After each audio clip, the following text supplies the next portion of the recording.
O canal Conhecimento Liberto apresenta uma obra intitulada Como Magia Prática, o Caminho do Adepto, por Franz Barbon.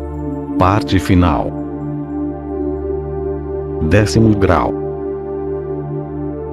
Grau 10º. Instrução Mágica do Espírito, 10. A elevação do espírito aos planos mais elevados. Antes de começar a acompanhar a prática desse 10º grau, o último de nosso curso, o mago deverá olhar para trás a se certificar de que domina 100% tudo que foi ensinado até agora. Se isso não ocorrer, então ele deverá empenhar-se em fazer uma revisão de tudo aquilo que não assimilou direito, a esforçar-se em desenvolver adequadamente cada uma das capacidades. A pressa e a precipitação no desenvolvimento são inúteis e revelam-se extremamente desvantajosas no trabalho posterior com a magia. Para evitar decepções, o mago deverá usar o tempo que for necessário para trabalhar sistemática conscienciosamente.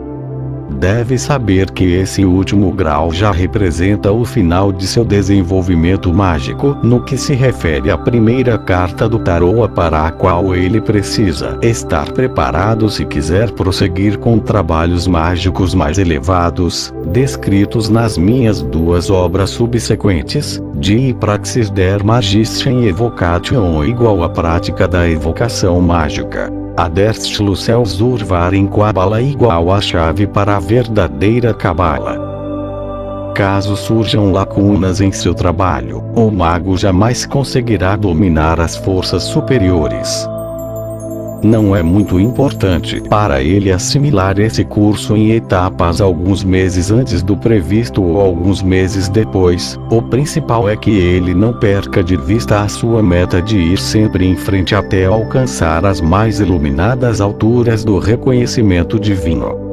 Numa visão retrospectiva, o mago verá que já trilhou um longo caminho em sua evolução, o que é muito mais do que imaginou. Mas ele precisa saber que esse é só o primeiro degrau de uma longa escalada. Quando ele tiver consciência de quanto conhecimento a experiência terá de acumular a absorver, adotará uma posição de humildade e reverência diante da fonte divina da sabedoria. Em seu coração ele não deverá abrigar ambição, egoísmo ou convencimento, enfim, nenhuma característica negativa, pois quanto mais profundamente penetrar na oficina de Deus, tanto mais dedicado a receptivo se tomará, internamente. A sua primeira tarefa no 10º grau será obter o conhecimento da esfera dos elementos. Com seu corpo mental, ele deverá visitar as diversas esferas dos elementos, a se transportar ao reino dos gnomos ou espíritos da terra, depois aos espíritos da água ou das ninfas. Conhecerá o reino do ar, ou dos silfos, ou fadas, e finalmente o reino das salamandras, ou espíritos do fogo. Para um não iniciado, essas possibilidades soarão como fábulas, ou contos de fada, vai considerá-las uma mera utopia. Para o verdadeiro iniciado, não existem contos de fada ou lendas. Elas devem ser basicamente entendidas como historias simbólicas, que muitas vezes contêm verdades profundas. O mesmo vale para os gnomos, ninfas, silfos e salamandras. Baseando-se em suas próprias observações, o mago se convencerá da existência efetiva desses seres. Uma pessoa magicamente não instruída, cujos sentidos não foram desenvolvidos do ponto de vista espiritual, está só sintonizada nas vibrações do mundo material, não consegue imaginar a existência de outros seres, muito menos convencer-se disso. A maioria das pessoas está tão dominada pela matéria, por causa de seu modo de vida puramente materialista, a ponto de não entender nem tomar consciência de algo superior a mais sutil, externo a nosso mundo físico. Mas para um mago instruído, naturalmente as coisas são diferentes, pois ele desenvolve seus sentidos conscientemente. Assim consegue ver muito mais a tomar consciência das energias, planos das séries superiores, convencendo-se deles por si mesmo. Na verdade, esse é o objetivo do nosso curso, instruir a pessoa para que além do mundo físico ela possa também tomar consciência de esferas mais elevadas a dominá-las. Não pretendemos nos precipitar e estudar temas correlatos, mas só nos limitarmos à prática do que deve ser feito para alcançarmos o mundo dos elementos. No estudo anterior, aprendemos que no mundo dos elementos, além do próprio elemento, existem séries a ele correspondentes, que o habitam.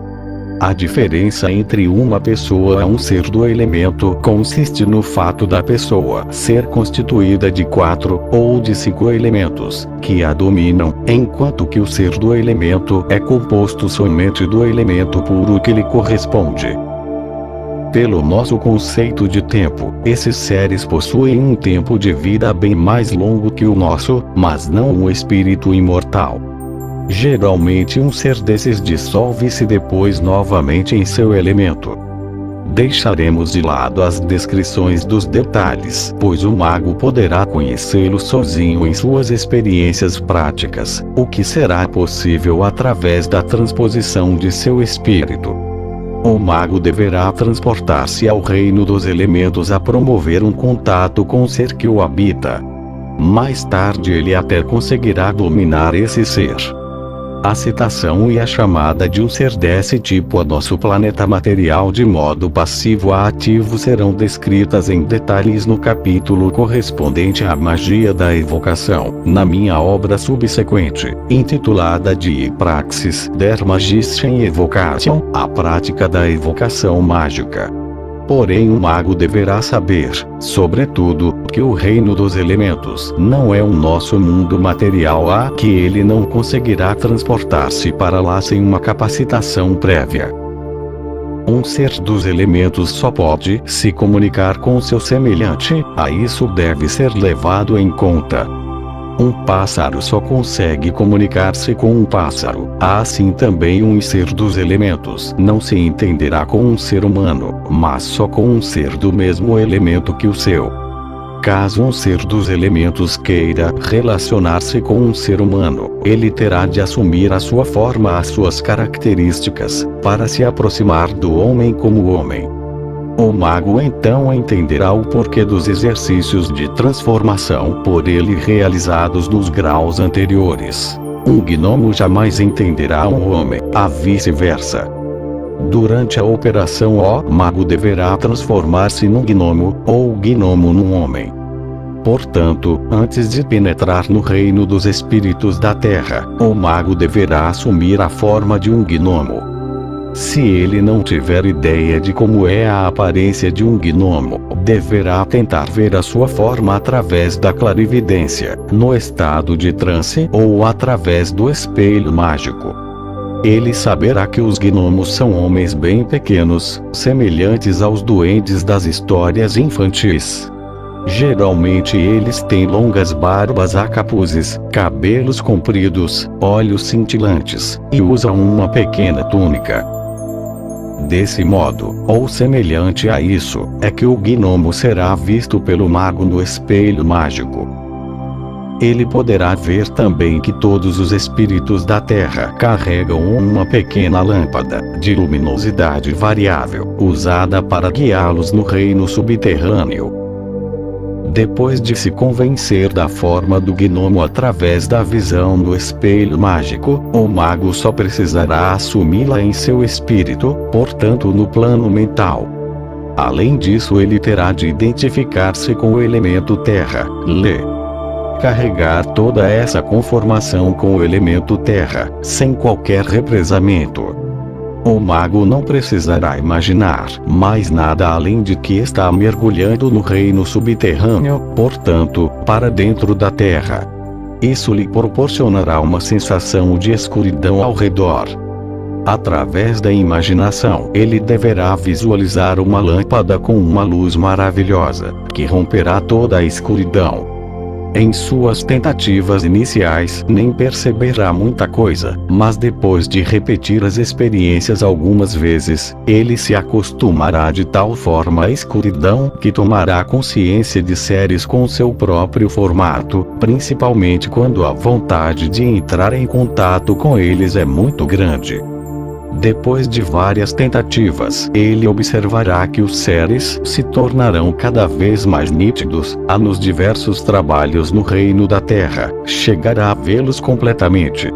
No reino dos espíritos da Terra, o mago nunca deverá abordar diretamente nenhum deles. Deverá evitar ser o primeiro a fazer alguma pergunta, enquanto não for abordado por um dos seres. Poderá ocorrer que ele seja induzido a fazer algum comentário em função do trabalho mútuo dos gnomos, mas não deverá se deixar conduzir a isso. Os espíritos da Terra poderiam assim assumir o poder sobre o mago, que correria um grande risco, porque na verdade deveria acontecer o contrário. O mago é que deveria deter o poder sobre eles. No caso de um acidente desse tipo, poderia acontecer que os gnomos, com suas mais diversas artimanhas mágicas, prendessem o mago de tal forma através do elemento a ponto de transformá-lo no espírito da Terra como eles, sem a possibilidade de voltar ao seu corpo original. Depois de um certo tempo, o cordão mental entre o corpo astral e material se romperia, acarretando a morte física. Um exame clínico constataria somente um ataque cardíaco. Porém, o mago que tem o cuidado de se controlar através da instrução mágica e observa essa lei, não precisará ter medo. Ao contrário, assim que os gnomos começarem a falar, verão no mago um ser que lhes é superior, se tomarão seus melhores amigos. Essa lei de não falar primeiro só vale para as primeiras visitas. Mais tarde, assim que os gnomos se convencerem de que o mago os supera em termos de inteligência e de força de vontade, eles não só serão seus amigos, mas passarão a servi-lo obedientemente. Os espíritos da Terra são os mais próximos ao homem e gostam de servi-lo, principalmente quando reconhecem a sua superioridade. As visitas ao reino dos gnomos devem ser feitas o mais frequentemente possível até que esse reino não ofereça mais nada de novo a um mago. Ele poderá aprender muitas coisas com os gnomos, nenhum livro poderia contar-lhe tanto segredos sobre o reino da Terra quanto as suas próprias vivências no mundo desses seres. Por exemplo, através dos gnomos o mago poderá tomar conhecimento do poder do efeito de diversas ervas, conseguir o poder mágico sobre determinadas pedras, obter informações sobre tesouros escondidos, muitas outras coisas. Será testemunha ocular de tudo que existe debaixo da terra, como por exemplo, fontes subterrâneas, jazidas de minério, de carvão, etc. Além disso, ele poderá observar as diversas práticas mágicas dos gnomos, realizadas através do elemento terra. Com o tempo, o mago descobrirá que existem diversos grupos de graus diferentes de inteligência entre os espíritos da terra no reino dos gnomos.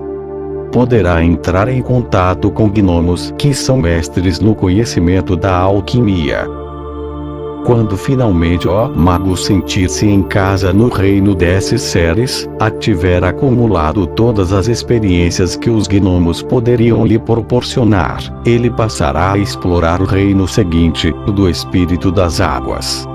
Do mesmo modo, o mago deverá sintonizar-se com o espírito da água no espelho mágico a assumir o seu formato. Ele poderá constatar que os espíritos da água são parecidos com o homem e não aparentam nenhuma diferença quanto à forma ou ao tamanho. Geralmente os espíritos da água, chamados de ninfas, têm a forma de belas mulheres, apesar de existirem também espíritos da água masculinos.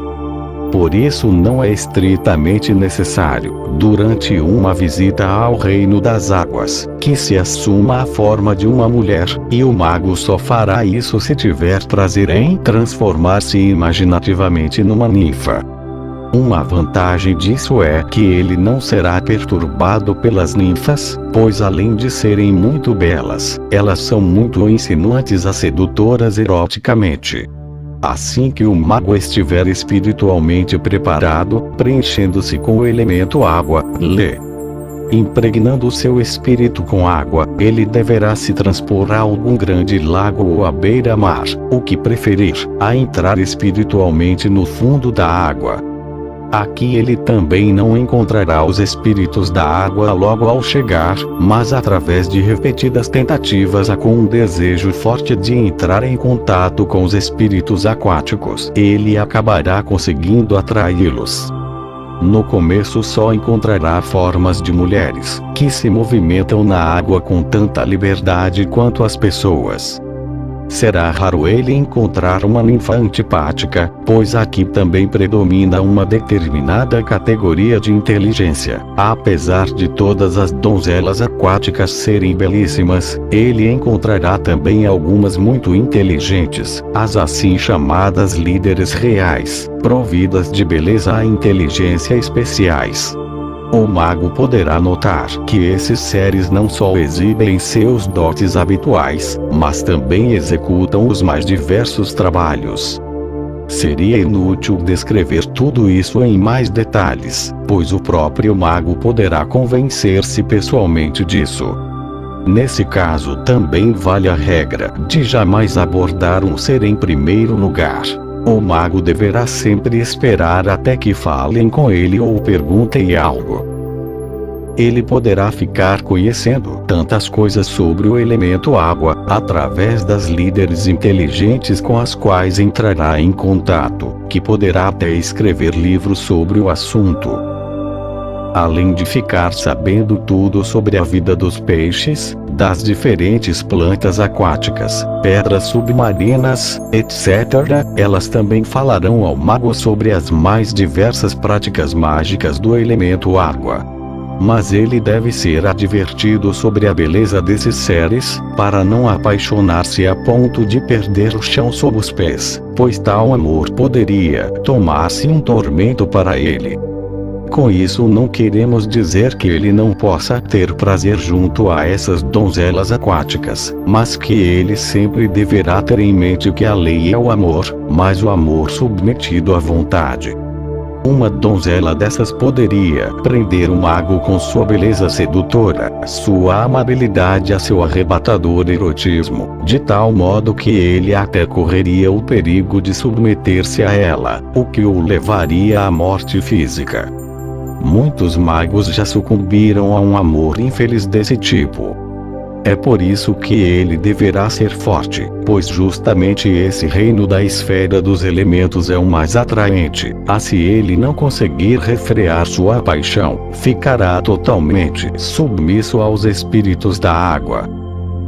Ao conseguir encontrar o reino dos espíritos da água e aprender com eles tudo o que se refere ao conhecimento mágico relativo ao elemento água, o mago deverá dirigir sua atenção ao reino seguinte, o dos espíritos do ar.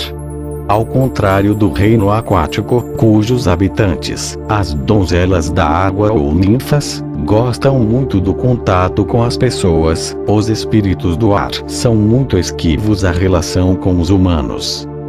Do mesmo modo que os espíritos da água, eles têm formas maravilhosas, principalmente de natureza feminina, apesar de encontrarmos também alguns seres masculinos entre eles. Nesse caso o mago não precisará assumir diretamente uma forma condizente com os espíritos do ar. Ele poderá impregnar a sua própria pessoa, o seu espírito, com o elemento ar, a se transpor imaginativamente à região do ar com o desejo de promover um contato com os seus espíritos.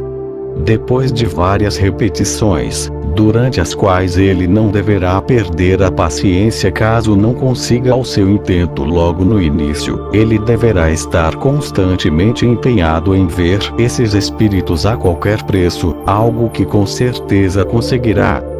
No começo ele notará que os espíritos do ar o evitam, o que naturalmente não deverá desanimá-lo. Verá seres maravilhosos, que possuem um maravilhoso corpo etérico, macio e flexível. Com seu espírito ele deverá imitar os espíritos do ar, movimentando-se de um lado a outro no espaço, flutuando no ar deixando-se levar por ele. Cedo ou tarde os espíritos o abordarão. Nesse caso também o mago deverá ser prudente a não falar primeiro com o espírito, masculino ou feminino. Poderia acontecer-lhe a mesma coisa que já descrevemos no caso do elemento anterior. Ao conseguir, depois de várias tentativas, estabelecer o contato com os espíritos do ar, o mago poderá também conhecer tudo o que se refere ao elemento correspondente.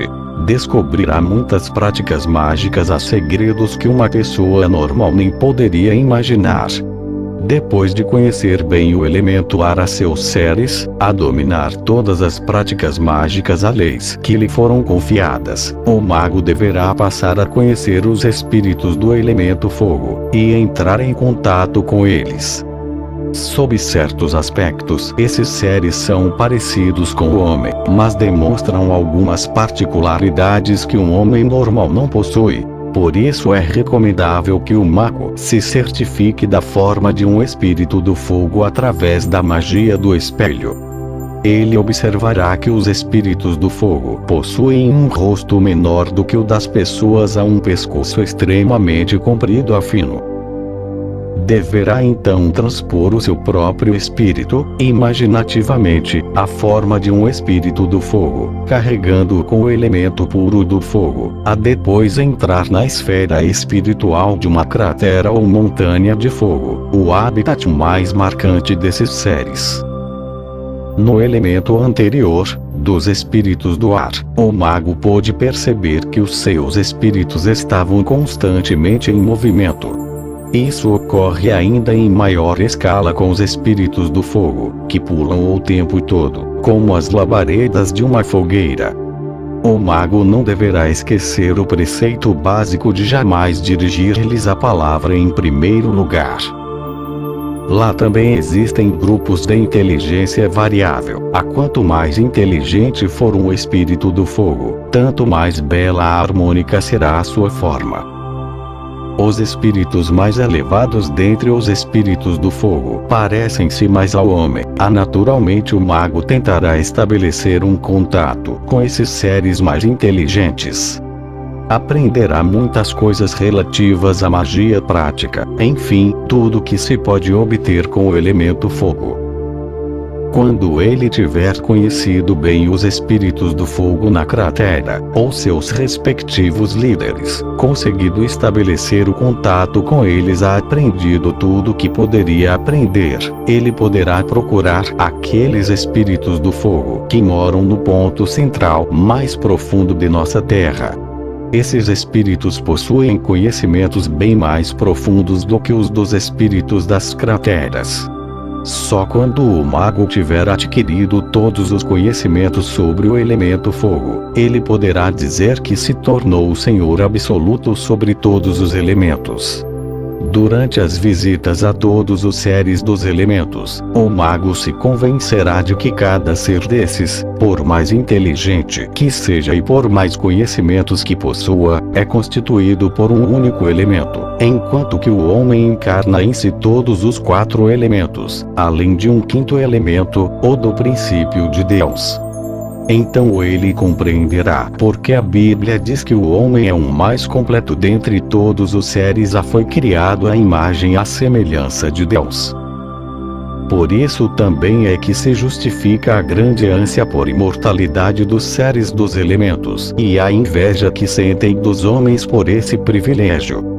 Todo ser dos elementos obviamente almeja alcançar a imortalidade, e o mago tem a possibilidade de oferecer isso a ele.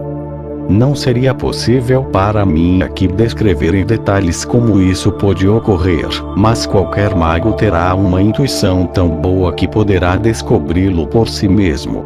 Através de suas próprias experiências o mago perceberá o quanto ele poderá aprender dos seres dos elementos. É lógico que essas experiências então se transferirão à memória, portanto ao corpo material, e o mago poderá aproveitar essas experiências transferidas à prática, também no plano material. Aos olhos de um não iniciado, as coisas que o mago consegue realizar com a magia natural parecerão verdadeiros milagres.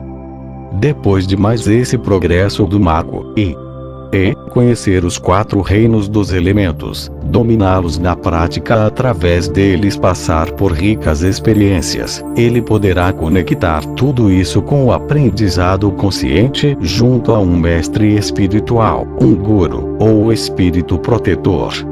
Como já mencionamos no item sobre o relacionamento passivo com o além, toda pessoa possui em seu caminho um espírito protetor que lhe foi destinado pela providência divina, a que estimula e supervisiona o desenvolvimento espiritual da pessoa.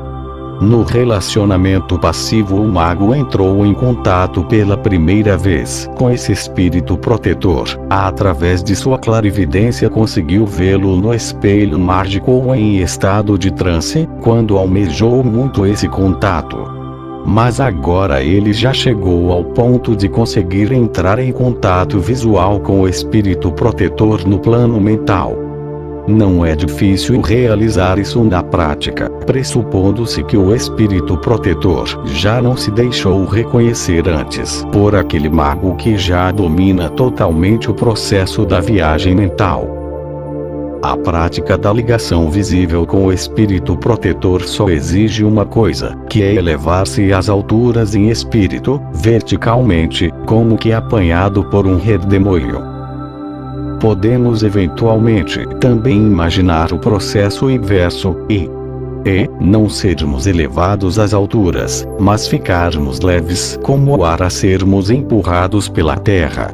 Isso fica a critério do tipo de concentração de cada um. Depois de algumas tentativas, o próprio mago descobrirá os métodos que prefere.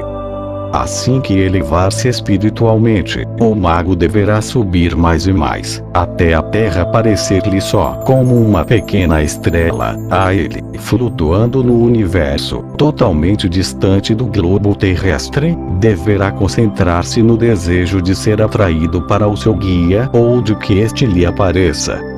Depois de algumas tentativas, o mago se defrontará visualmente com seu guia, ou anjo da guarda, como também é chamado. Esse primeiro encontro é uma experiência especialmente forte, pois dali em diante ele terá a possibilidade de relacionar-se boca a boca, ouvido a ouvido com seu guia espiritual, e sobretudo não esquecerá de lhe perguntar quando, como e sob quais condições poderá entrar em contato com ele quando assim o desejar. O aluno deverá então obedecer à risca as indicações do guia. O guru assumirá dali em diante a instrução subsequente do mago. Depois que a ligação com o guru se concretizou, o mago penetrará na última etapa de sua evolução mental, a como um mundo material denso não tem mais nada a lhe dizer, ele procurará explorar outras esferas. Isso ele conseguirá fazer do mesmo modo anterior, elevando-se verticalmente da Terra, concentrando-se na esfera que pretende explorar. De acordo com a sua vontade, essa esfera o atrairá para si.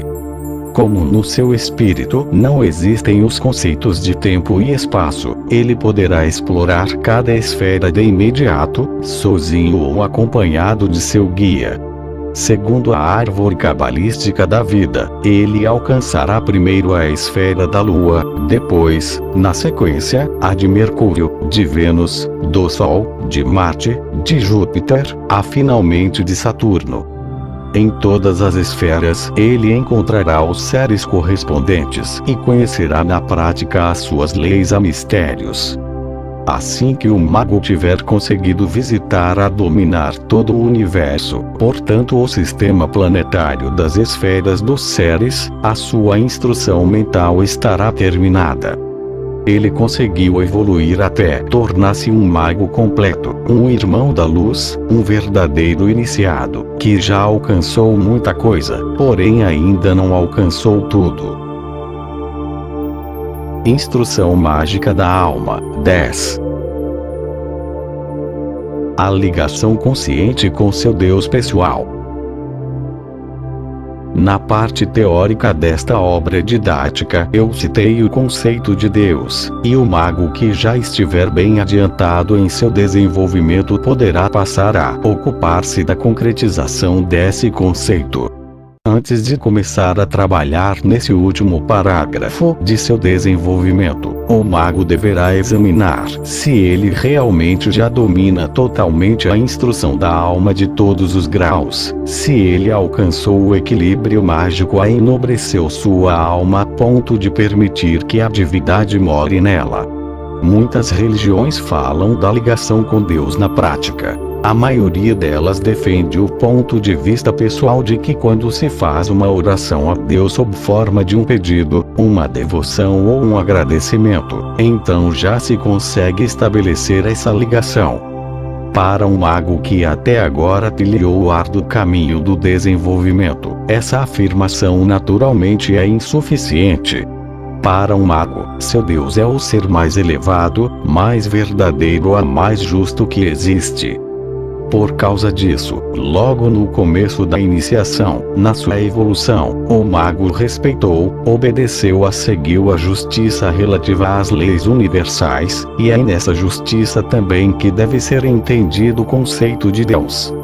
O mago seguidor dessa ou daquela religião, independentemente se for a religião cristã, judaica, budista, maometana, hindu, brahmané ou alguma outra casta religiosa, a seguidor também do caminho da iniciação, deverá, sem exceções, respeitar a justiça universal das leis de seu conceito divino.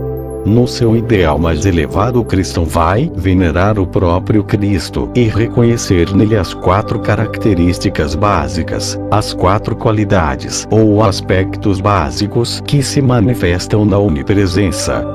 Essas 4 características básicas são a onipotência, a sabedoria ou conhecimento universal, o amor universal ou a bondade, e a imortalidade.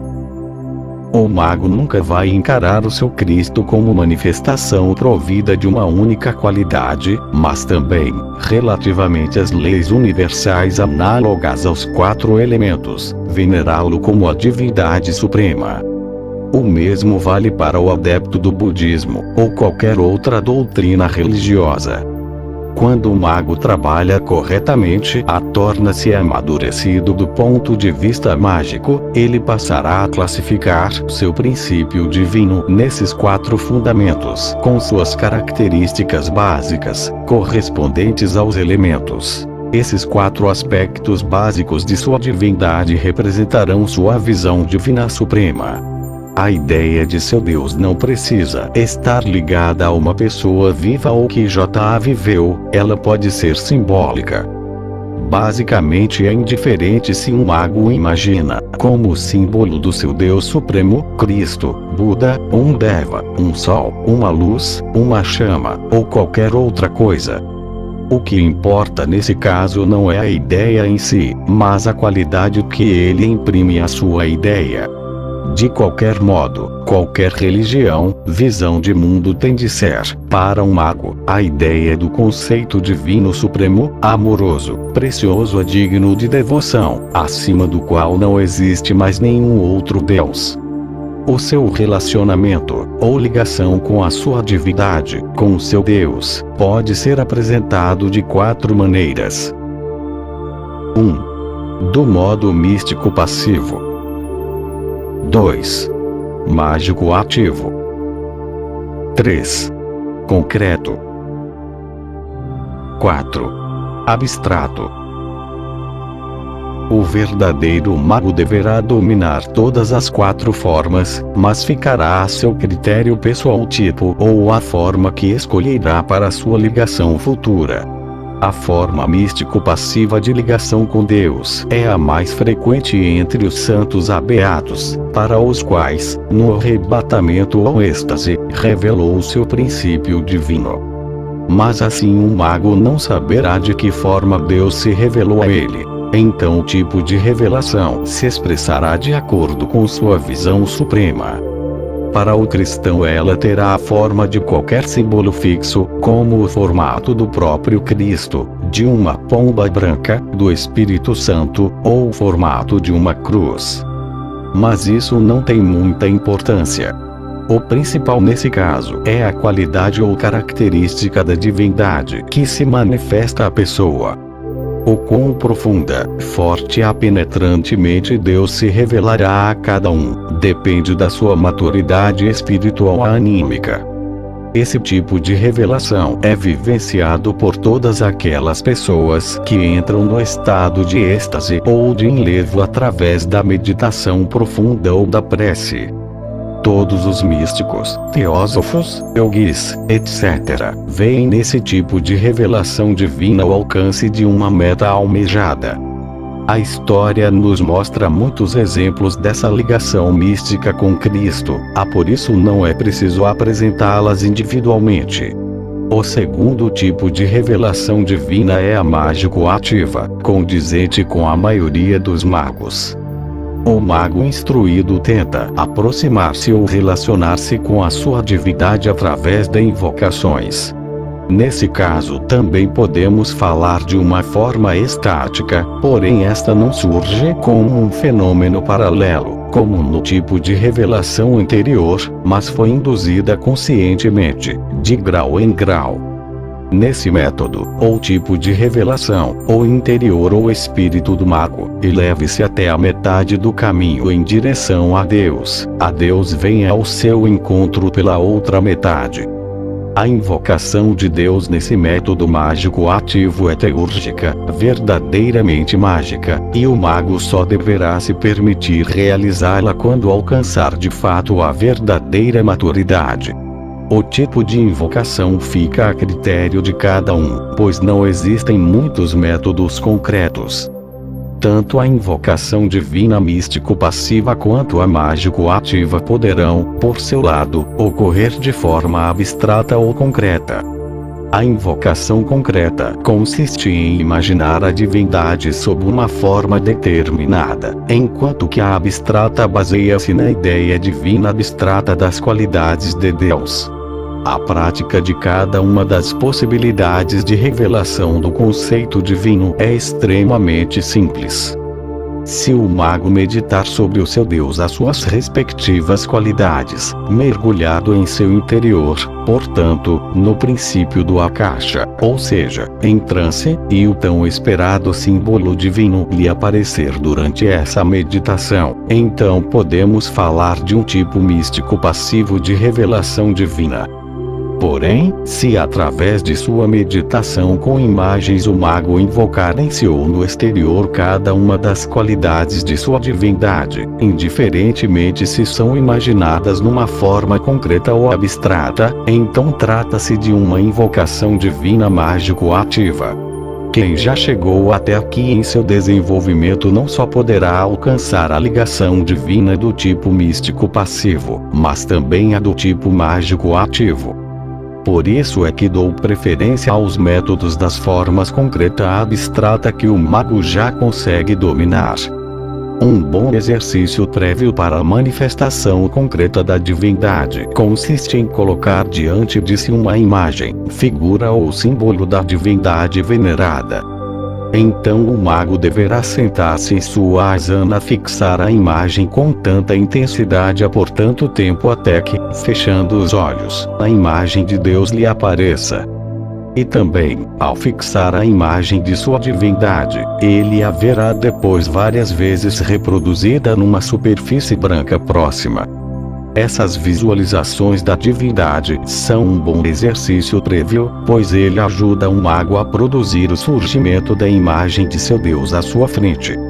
O mago deverá repetir esse exercício várias vezes, até conseguir imaginar a sua divindade venerada a qualquer momento, em qualquer lugar e em qualquer situação, como se ela estivesse ali, viva.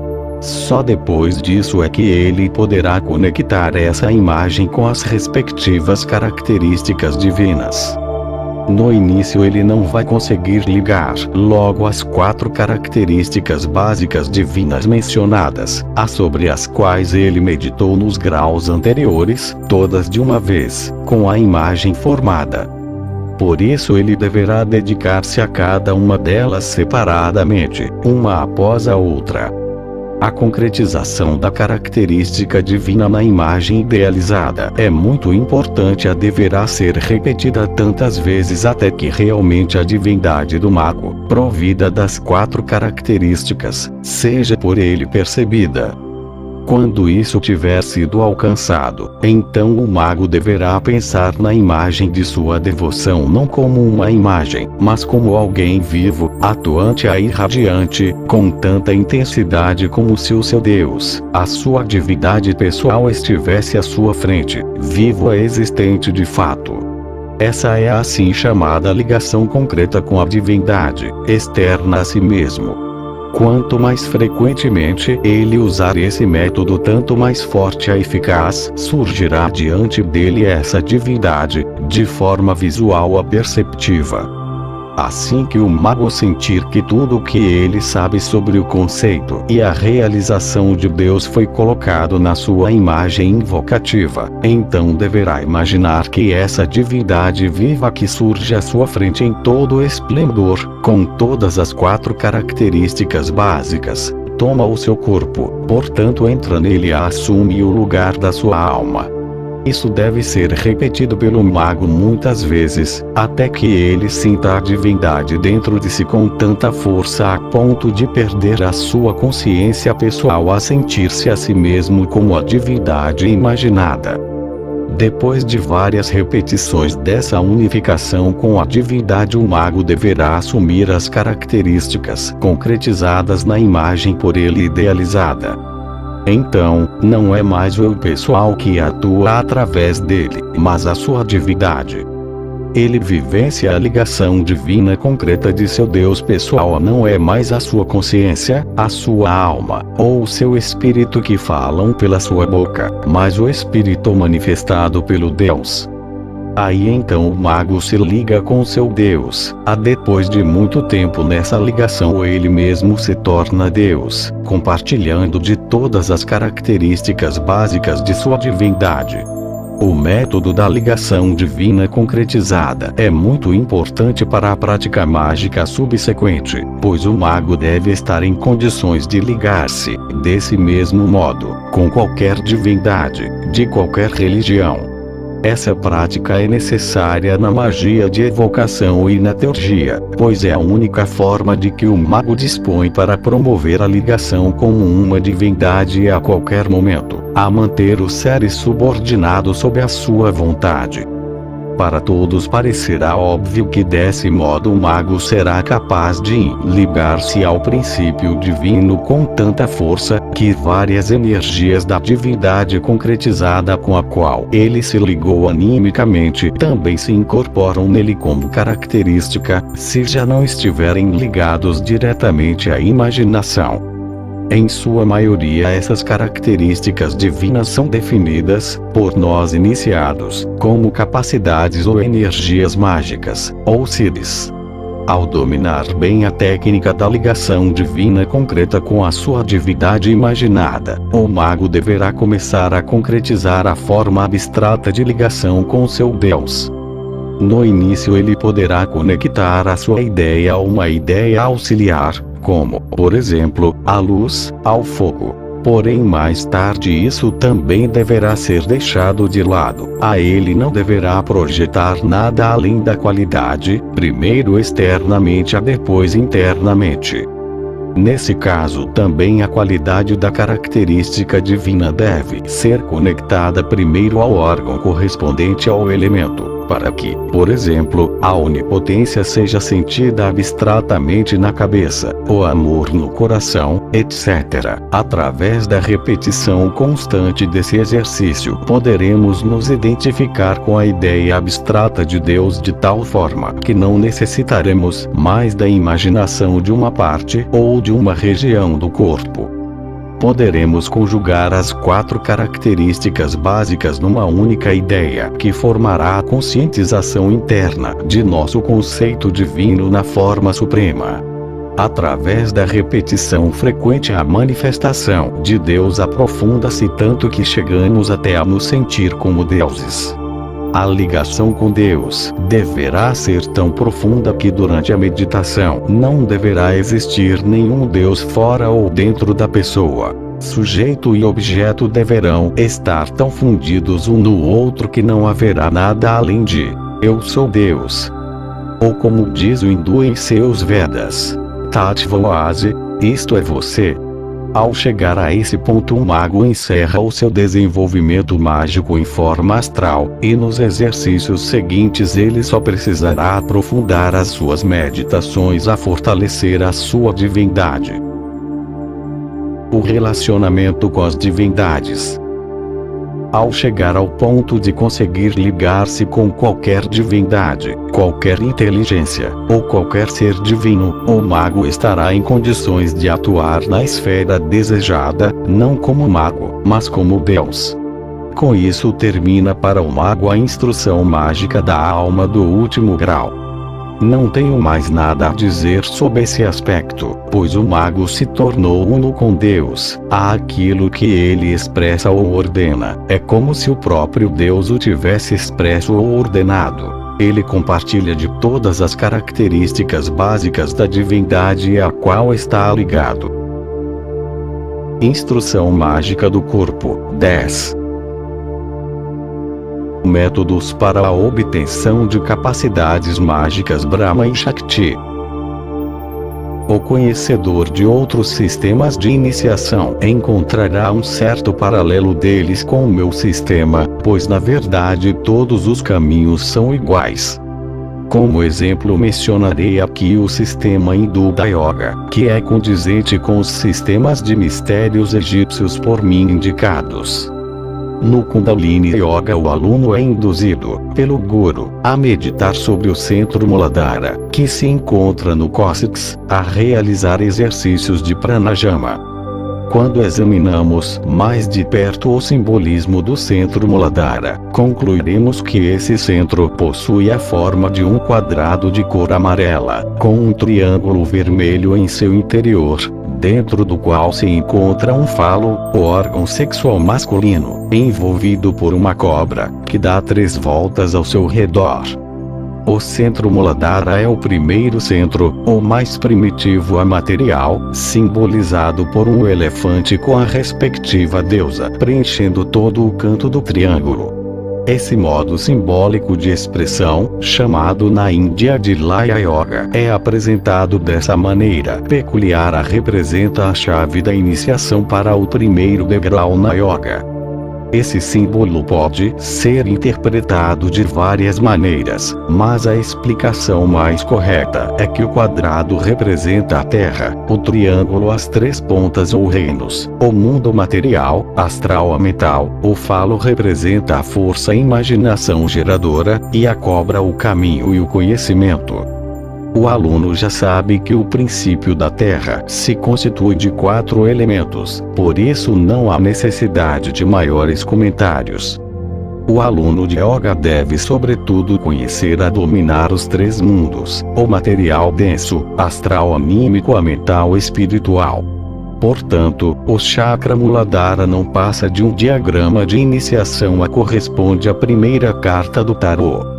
Na Índia nunca se menciona diretamente uma definição com tanta clareza, cabe ao aluno chegar a isso sozinho. Quando conseguir dominar esse centro, lê. Quando alcançar, em seu caminho espiritual, o desenvolvimento correspondente ao diagrama Muladhara. Não é à toa que chamam o centro Muladhara de centro Brahma, pois nesse estágio de desenvolvimento o aluno de yoga reconhece Brahma, portanto a divindade em sua manifestação mais estável. Brahma é o eterno, inexplorável, universal, indefinível, constante a tranquilo, portanto a parte positiva. Brahma não gera nada de si mesmo, mas a criação surge através da sua Shakti, o princípio feminino. Portanto, no centro Muladhara Shakti representa a cobra que envolve o falo, a que usa a energia geradora do falo simbólico, portanto da imaginação. Ainda teríamos muito a dizer sobre esse centro, mas para o mago desenvolvido essa indicação deve bastar, para que ele reconheça a existência de um paralelo entre os sistemas religiosos e de iniciação. A imaginação é a energia de Shakti, ou Kundalini, que o mago deverá desenvolver sistematicamente. Numa visão retrospectiva de todo o nosso sistema de desenvolvimento em 10 graus, o mago perceberá que é justamente essa energia geradora, essa energia do falo, portanto a imaginação, a sua formação, é que representam o papel mais importante. Já encerrei a instrução mágica do corpo no 9º grau, por isso nesse capítulo falarei só sobre o treinamento de algumas forças ocultas. O mago não precisará dominar todas elas, mas ele não deverá deixar nada desconhecido em seu desenvolvimento. Para cada fenômeno oculto ele deverá saber dar a explicação correta. Sugestão: no capítulo sobre o subconsciente, esse tema já foi por mim abordado, ao descrever a autossugestão ou autoinfluência. As mesmas regras valem também para a sugestão sobre outras pessoas. Um pré-requisito para isso é que a fórmula da sugestão seja mantida, ao pé da letra, na forma verbal presente e a imperativa. Em função do seu desenvolvimento espiritual, um mago poderá transpor a sugestão desejada ao subconsciente de qualquer pessoa que não possua maturidade suficiente, sugestão esta que não precisará necessariamente ser pronunciada em voz alta, mas poderá ser formulada em pensamento ou telepaticamente. Para um mago é bastante fácil transmitir sugestões mesmo a grandes distâncias.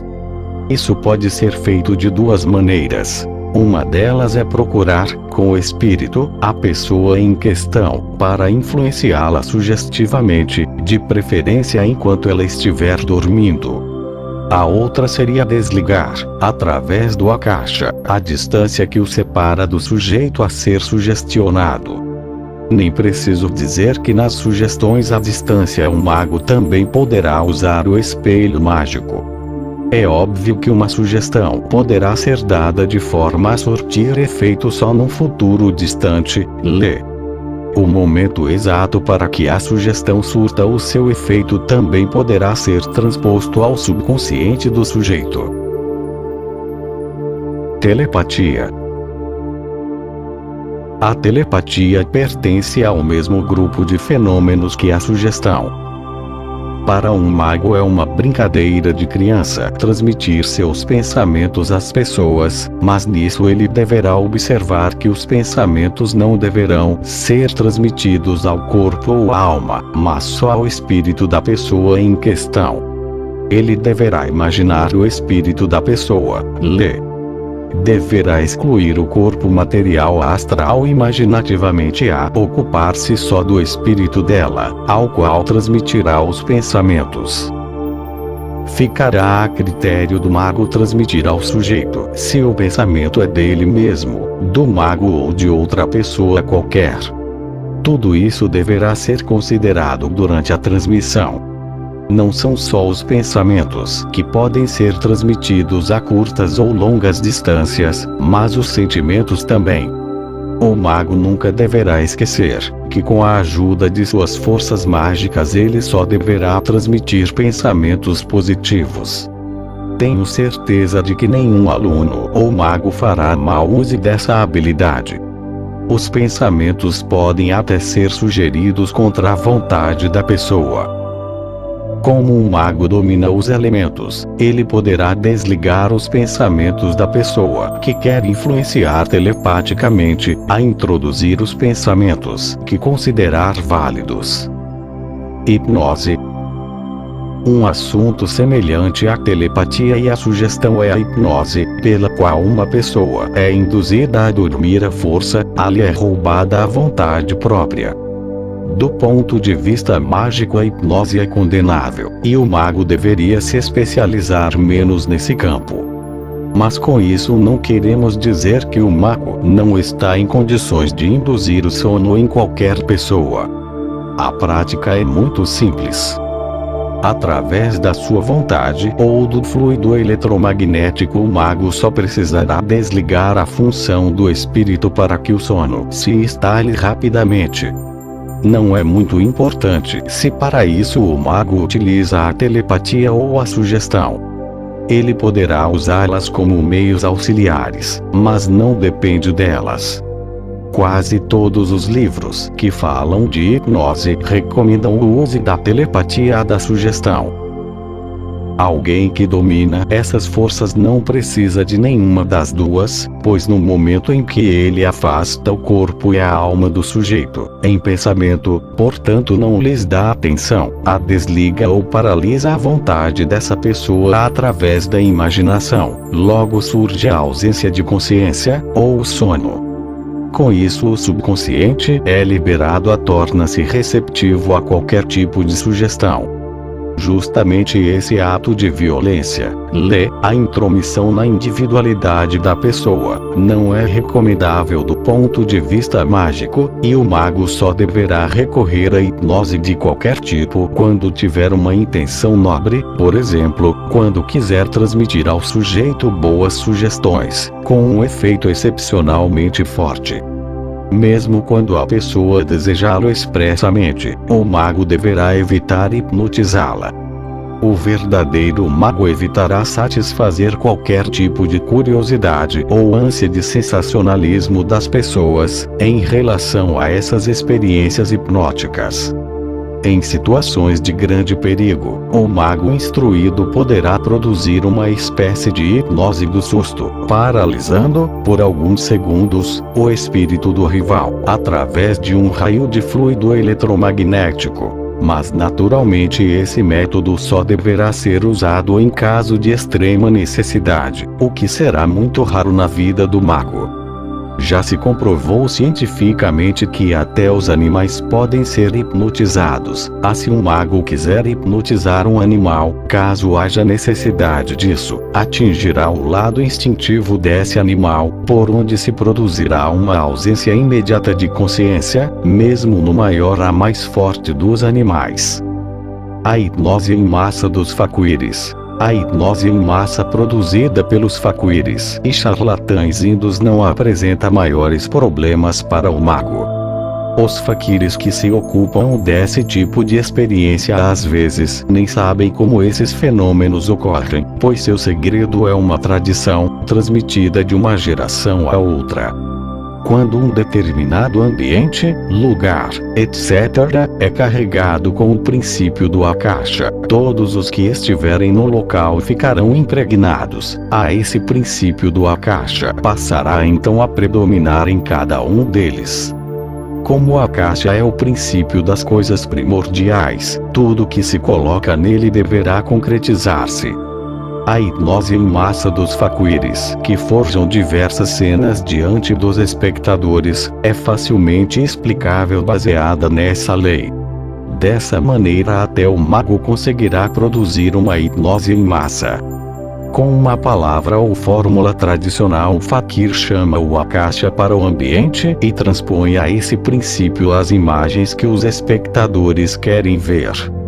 Através das constantes repetições dessa experiência, ela se torna tão automática que o faquir não precisa mais usar a imaginação, ou o Akasha, nem o processo que os espectadores querem ver.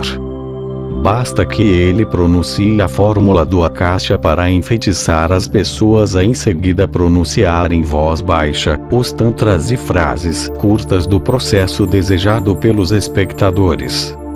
Enquanto isso, os espectadores tomam consciência, também em sequência, da mesma coisa em imagens. O fato dessas fórmulas serem fórmulas mágicas de fato é incontestável, pois esse segredo é herdado tradicionalmente de família em família, ao longo de centenas de anos. O possuidor de uma fórmula mágica desse tipo nem sabe mais qual tipo de energia a ser liberada com ela. Ele sabe somente que ao pronunciar essa ou aquela fórmula, acontece isso ou aquilo, não tenta saber por quê. Uma farsa tão ilusória produzida com a caixa passa a ser muito admirada, principalmente por pessoas que não têm noção das leis mágicas superiores. Na Índia, uma farsa desse tipo nada é além de mero negócio. Se tirássemos uma fotografia de uma cena desse tipo, veríamos, decepcionados, que não apareceria nada nas chapas. Elas mostrariam somente o faquir com seus eventuais acompanhantes, sentados quietos a sorridentes. Essa experiência aparentemente secreta é facilmente explicável com base na lei mágica, fica a critério de cada um ocupar-se disso ou até especializar-se no assunto. Para o desenvolvimento mágico subsequente e a evolução mágica, essas experiências não têm qualquer significado. Eu só as mencionei para que o mago pudesse fazer uma ideia delas e encontrar para elas uma explicação do ponto de vista mágico. Leitura do pensamento. Muita propaganda é feita sobre a questão da leitura do pensamento. Para um mago instruído, essa é uma coisa óbvia, ele a considera um fenômeno menor que acompanha o seu desenvolvimento espiritual. A leitura do pensamento pode ocorrer através de imagens, da inspiração, ou intuição, conforme a predisposição do mago. O fato de podermos não só ler o pensamento de uma pessoa quando ela está próxima, mas também quando está distante, não precisa nem ser enfatizado, não passa de um trabalho efetuado no Akasha. Cada pensamento, palavra, ação possuem sua cópia exata no mundo das coisas primordiais ou Akasha, o que já foi dito no capítulo referente ao Akasha. Quando o mago se sintoniza no espírito da pessoa em questão se carrega com o Akasha, ele consegue ler os pensamentos do momento atual, quando olha para trás com um forte desejo interior, conseguirá ver também, sem esforço, os pensamentos do passado mais remoto. Depois que o mago praticou por algum tempo, alcançou uma certa perícia na leitura do pensamento, ele conseguirá ler qualquer pensamento brincando, mesmo o mais oculto. A formação de um pensamento pode ser intelectual ou imaginativa, sendo que os últimos são mais fáceis de ler. O mago só conseguirá fazer uma leitura completa do pensamento quando se tornar senhor absoluto de seu espírito e também da sua vida nos pensamentos. Essa é uma condição básica. Caso contrário, ele só captará os pensamentos parcialmente ou só conseguirá ler os pensamentos efetivos. Mas a leitura dos pensamentos não é uma questão complexa, só exige o contato espírito a espírito. O próprio mago deverá sentir-se como espírito. Os graus anteriores ajudaram-no bastante nisso, ele precisará somente produzir a ligação com a pessoa em questão, na medida em que afasta o corpo e a alma dela em pensamento, para depois ler os seus pensamentos. Psicometria. A psicometria é a capacidade de pesquisar um objeto qualquer, uma carta, uma joia, uma antiguidade, sondar todas as circunstâncias que o cercam, no presente, no passado ou no futuro. Para um mago que acompanhou a parte prática deste curso, instruiu bem seus sentidos astrais da visão, da audição e do tato, essa capacidade é consequência dos sentidos astrais desenvolvidos e é bastante fácil de colocar em prática. O mago pega na mão o objeto a ser pesquisado ou coloca-o no local do corpo adequado a uma pesquisa mais minuciosa. Se ele quiser ver as circunstâncias em imagens, pesquisá-las visualmente, deverá prensar o objeto contra a testa. Se quiser vê-las inspirativamente e auditivamente, deverá colocá-lo na região do coração. Acaso ele queira sondá-lo sensorialmente ou intuitivamente, deverá colocá-lo no plexo solar, ou simplesmente segurá-lo em sua mão. Depois de concentrar-se no que ele pretende saber sobre o objeto, o mago deverá transpor-se ao akasha ou ao transe, a ler, com seus olhos, ouvidos ou tato espirituais as diversas circunstâncias do presente, passado e futuro, que cercam o objeto. O mago poderá também usar o seu espelho mágico como meio auxiliar. Desse modo ele poderá ver, por exemplo, desenrolar diante de si, como num filme ou num panorama, todas as circunstâncias ligadas ao objeto, a descobrir tudo o que se relaciona a ele. Naturalmente ele também tem a possibilidade de ver o remetente, além de poder ler os pensamentos do seu espírito, em qualquer escrito destinado ao próprio mago ou a outras pessoas, enviado por conhecidos ou estranhos. Em poucas palavras, ele pode ler nas entrelinhas de qualquer carta. A psicometria também inclui a capacidade de entrar em contato físico, anímico ou espiritual com qualquer pessoa que já entrou em contato com aquele objeto, pois um objeto de qualquer natureza é o meio de ligação entre o corpo, a alma e o espírito do mago e a pessoa em questão. É óbvio que com a ajuda de um objeto o mago também conseguirá ler os pensamentos a uma grande distância. Ao mesmo tempo lhe é possível conhecer a alma da pessoa, a descobrir, sem esforço, as particularidades de seu caráter e o estágio de desenvolvimento de sua alma no mundo do akasha. O mesmo vale naturalmente também para o lado material, onde ele poderá descobrir o presente, passado a futuro da pessoa, ao estabelecer o elo de ligação entre a sua própria alma e a pessoa em questão, relativamente ao akasha. Uma pequena variante da psicometria é a psicografia. Mas ela não é muito relevante para o mago, surge por si só a partir do que foi dito há pouco.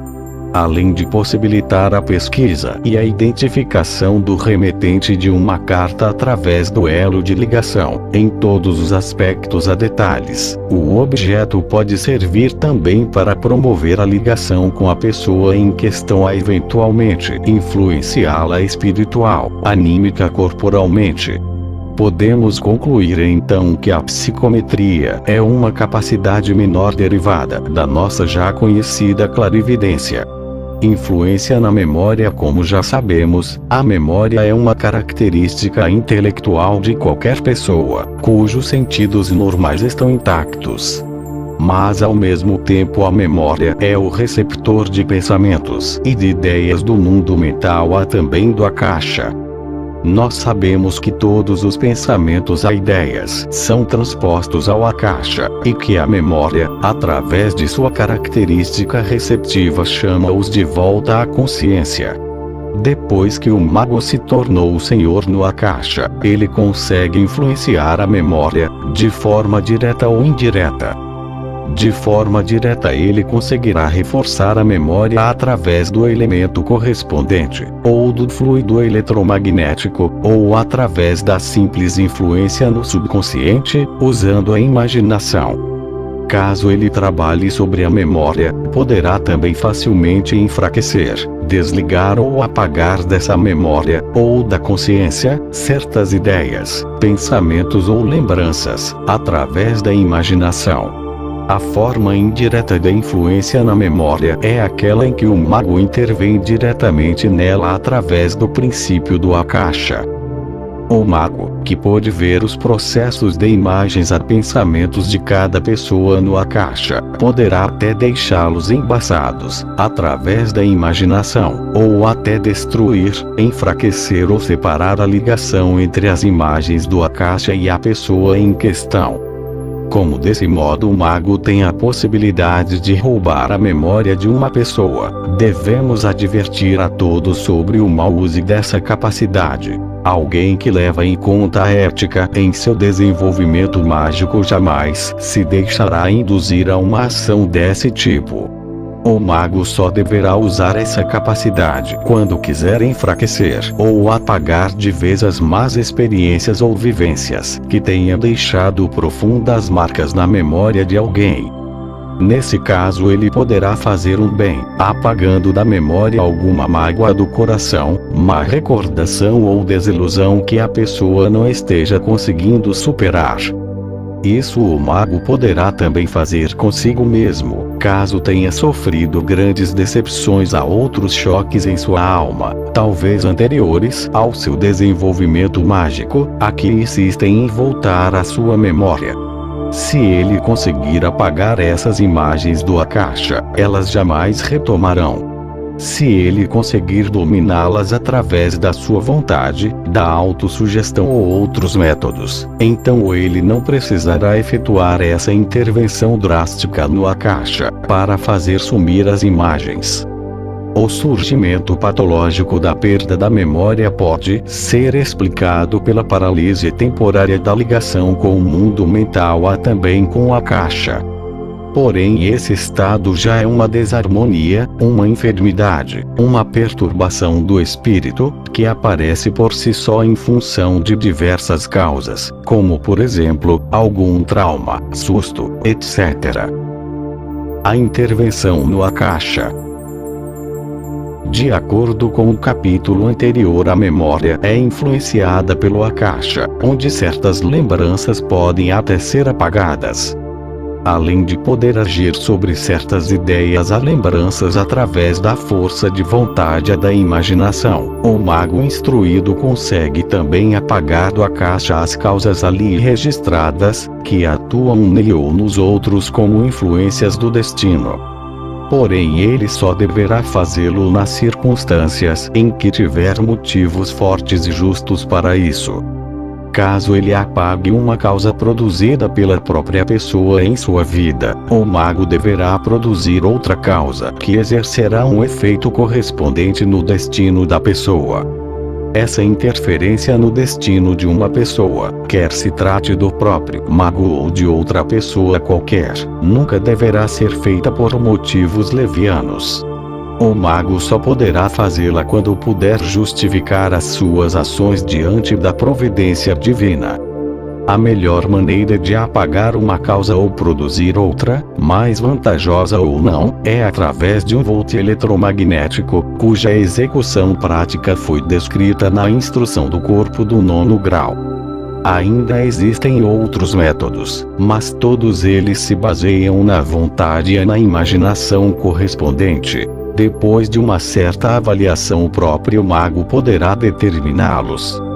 O fato do mago poder modificar ou apagar as causas do destino de alguém é com isso também os pecados, ou o que se entende como pecado nas religiões, em que os pecados constituem os aspectos morais. Cristo já nos mostrou isso através das palavras: se eu perdoar os pecados de alguém, eles estarão perdoados para sempre. Impregnação de ambientes à distância. Já falamos aqui sobre a impregnação de ambientes em que o próprio mago se encontra. Há também os diversos meios auxiliares recomendados para tal, como por exemplo, um espelho mágico com um condensador fluídico. Mas ainda não mencionei que o mago poderá também impregnar um ambiente à distância. Para isso existem duas possibilidades. A primeira é que ele poderá visitar o ambiente a ser impregnado, com seu espírito ou seu corpo astral, sem considerar a que distância ele se encontra, lá, através da imaginação, efetuar a impregnação desejada. Nesse caso valem naturalmente as mesmas regras que citei no capítulo sobre a impregnação de ambientes. A segunda possibilidade consiste no mago conectar o ambiente a ser impregnado com seu próprio ambiente através do Akasha, de modo a tomar em si um único no Akasha. Através dessa conexão de um ambiente com outro, até mesmo a maior das distâncias é eliminada. Tudo aquilo que for impregnado no ambiente do mago passará ao outro ambiente, por mais distante que esteja. Mensagens pelo ar. são bastante comuns, principalmente entre os magos adeptos do Oriente e do Tibete.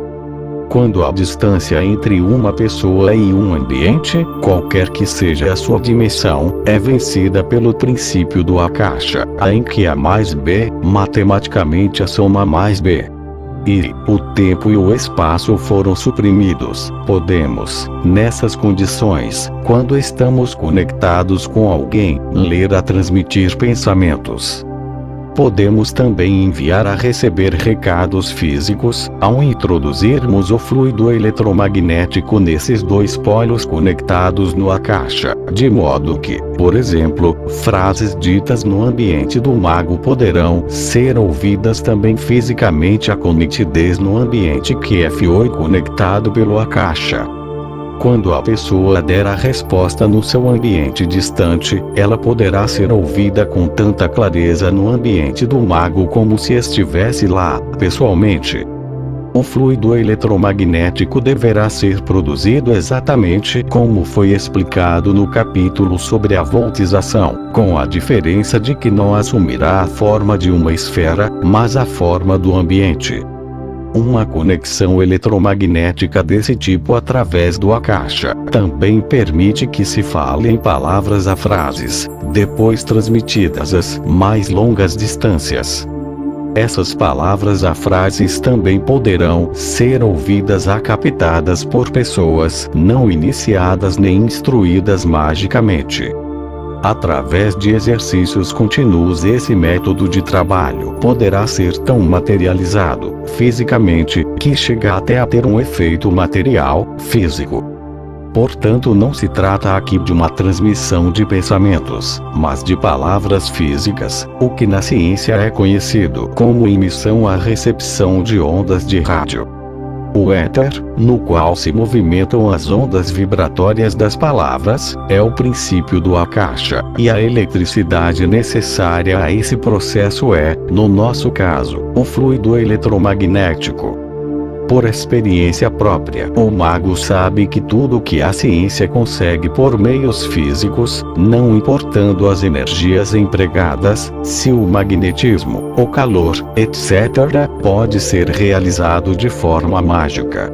Por isso não são só as palavras ou as ondas sonoras que podem ser transmitidas, mas as imagens também.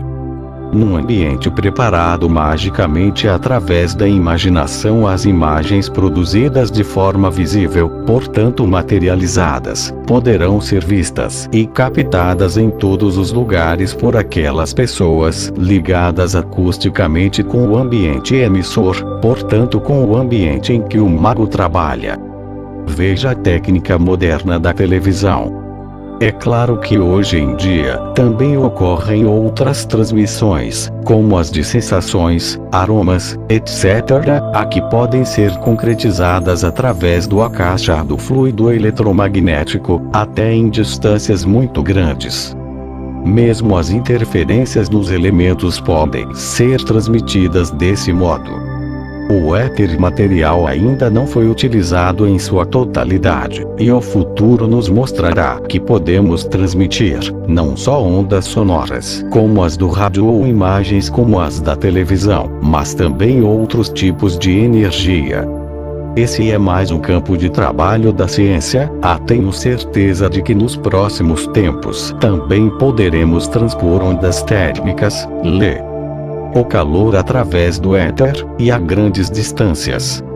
O mago ainda poderia realizar muitas outras coisas sob esse aspecto, coisas que poderiam ser transmitidas pelo éter. Poderia sintonizar tranquilamente o conhecimento mágico com o conhecimento técnico físico-químico. Com base nas leis universais, ele chegaria a fazer descobertas bem maiores, mas qualquer antecipação na evolução teria consequências sérias. A exteriorização. Ao longo deste curso, o mago aprendeu a separar seu corpo mental astral do material denso, portanto isso não é mais novidade para ele. Nesse trabalho a novidade é que ele não precisará mais separar todo o seu corpo mental ou astral, mas apenas exteriorizar ou destacar partes isoladas do corpo. Como os corpos mental e astral não estão ligados ao tempo nem ao espaço, então, ao separar as partes de seu corpo numa caixa, através da imaginação, o mago poderá transpô-las pelas maiores distâncias. Assim, por exemplo, ele será capaz de transpor um ou os dois olhos a qualquer lugar a captar as impressões, como se estivesse lá fisicamente, sem precisar gastar a energia de transpor-se com todo o seu corpo, mental ou astral. Ele conseguirá fazer isso também com a sua audição espiritual ou anímica ao ouvir a distâncias infinitas.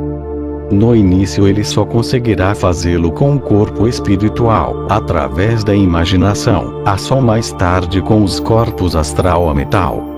Assim ele poderá ver e ouvir ao mesmo tempo com a sua audição e a visão transpostos, sem entrar em transe ou no mundo das causas primordiais. Depois de treinar bem os olhos aos ouvidos, ele poderá proceder da mesma forma com as mãos, ou eventualmente também com os pés. No começo ele fará isso só espiritualmente, e depois em conexão com as mãos astrais, adensando-as através do elemento terra, ele até poderá materializá-las. Com as mãos assim materializadas, é óbvio que ele poderá se manifestar a distâncias ilimitadas, através de pancadas a outros ruídos. Com mais tempo de prática, ele poderá até mover objetos. É claro que desse modo poderíamos promover todo tipo de travessura, mas nenhum mago perderá tempo com essas brincadeiras. A capacidade da escrita à distância entre pessoas vivas encontra aqui a sua explicação. Quando uma pessoa instruída na magia libera sua mão mental astral através da imaginação, apresentando-a em algum lugar em que o papel e o lápis já estejam preparados, ela poderá apoderar-se da mão do parceiro, mesmo a uma grande distância, do mesmo modo que na escrita mediúnica, realizar comunicações normais.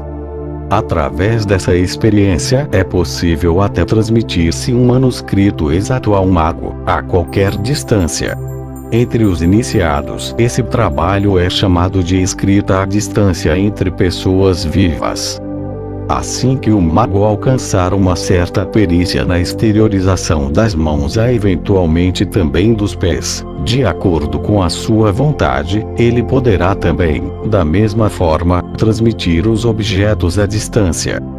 Como tornar invisíveis os objetos a serem transmitidos é algo que descreverei no capítulo subsequente desse grau. O mago perceberá que quando ele transpõe os olhos ou os ouvidos a algum lugar fora de seu corpo, não conseguirá ver ou ouvir com seus olhos ou ouvidos físicos aquilo que ocorre durante a experiência, mesmo permanecendo com os olhos abertos. Na exteriorização de outros membros, o membro transposto, por exemplo, a mão, ficará sem vida, rígida, portanto cataléptica, até que o membro espiritual ou astral se ligue novamente ao corpo. A invisibilidade mágica. Muitas histórias a contos de fada dizem que esse ou aquele feiticeiro tornou-se invisível, de que existe um anel de invisibilidade que a gente pode girar no dedo para se tornar invisível. Muitos livros também descrevem talismãs a pedras preciosas, que ao serem usados tornam seus donos invisíveis. Também fornecem orientações para que isso aconteça. Mas nada disso é sério e passível de utilização na prática. Mas existe de fato, do ponto de vista mágico, a técnica para a produção da invisibilidade. Nós a descreveremos e a confirmaremos aqui em relação às leis universais ao que já foi ensinado até agora. Existem principalmente uma invisibilidade mental ou espiritual, uma astral ou anímica, e uma física. A invisibilidade do corpo mental, do espírito, não tem um valor especial. Mas na vida podem ocorrer situações em que até precisaremos dela. Caso o mago queira transpor-se a algum lugar, em espírito ou alma, onde ele não quiser ser visto ou percebido pelos sentidos instruídos de alguém ou por seres de qualquer espécie, então ele poderá usar a invisibilidade. Digamos que, por exemplo, um mestre ou um guru queira procurar seu aluno mentalmente, para controlá-lo. O mestre então poderá transportar-se diretamente à proximidade do aluno através da invisibilidade, sem ser notado, mesmo quando o aluno já tiver desenvolvido seus sentidos, de várias maneiras. Além disso, o mago poderá aproximar-se dos magos negros, que realizam trabalhos maléficos, para saber de tudo o que ele está fazendo, ou se for necessário, até mesmo influenciá-lo de alguma maneira, sem ser notado. Na vida podem surgir muitas outras situações em que a invisibilidade mental ou astral se faça necessária. A invisibilidade espiritual é muito simples, e é obtida quando se preenche o corpo espiritual dos pés à cabeça com a caixa. Quando isso ocorre, o corpo espiritual desaparece imediatamente da frente de qualquer ser, pois o akasha é incolor e isento de vibrações.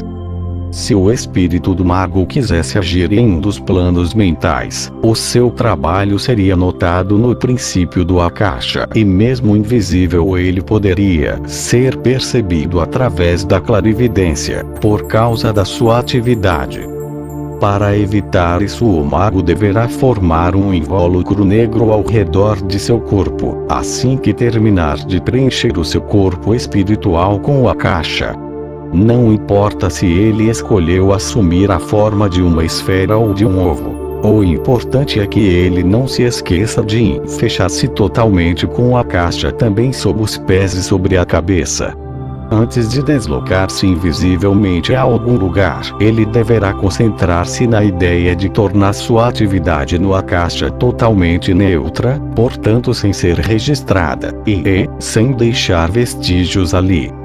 Essa concentração é necessária, pois de outro modo o mago deverá contar com o aumento de novas causas primordiais no akasha, apesar de bastante ilegíveis. O próprio mago é responsável pelas ações no mundo espiritual, quando ficar invisível. O destino não poderá mais lhe pregar peças, pois o mago tornou-se senhor do akasha, senhor de seu destino. Ele passa a estar basicamente subordinado à providência divina, só deve prestar contas a ela. Se um mago fizer um mau uso dessas práticas, ele terá que enfrentar não o seu destino, mas a providência divina.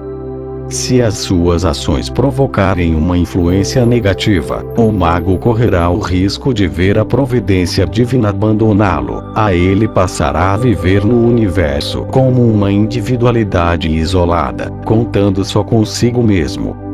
Ele perderá a única possibilidade de apoiar-se na providência divina. Deverá ter certeza de que isso não seria só uma maldição.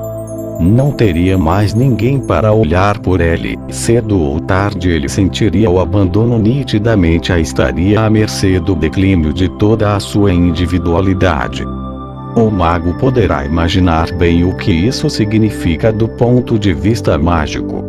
Depois de dominar bem a invisibilidade na viagem mental, poderemos usar o mesmo processo também na exteriorização do corpo astral. Nesse caso vale a mesma prática do carregamento de toda a personalidade com a caixa, e dos corpos mental a astral juntos. As outras regras são as mesmas já descritas. A invisibilidade promovida no plano material também pode ser promovida magicamente, só que ela não é feita com a caixa, mas com a luz. O preenchimento do corpo físico com a luz deve corresponder à força da luz predominante no momento. Se a condensação de luz for mais forte do que o necessário, não nos tornaríamos invisíveis, mas transparentes a brilhantes, irradiando luz para fora, como o sol. A invisibilidade física não é fácil, exige uma prática a um domínio de muitos anos. A só pode ser promovida com êxito a sem problemas por adeptos de altíssimo nível. Quando o mago alcançar uma boa prática na promoção da invisibilidade de seu corpo mental, astral ou eventualmente até material, ele poderá, sem esforço, tornar invisível também qualquer objeto do mundo material. Existe ainda uma outra possibilidade de promoção da invisibilidade de um objeto comum, na medida em que transpomos o objeto da forma sólida à forma astral, através da imaginação, em conexão com a caixa. Assim ele desaparece imediatamente do campo de visão de um não iniciado, de uma pessoa com sentidos mágicos não desenvolvidos.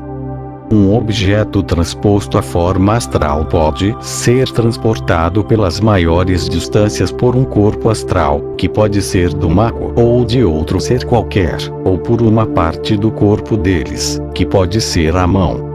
O mago, ou o ser que fez o transporte, só terá o trabalho de transpor o objeto do estado astral à forma material.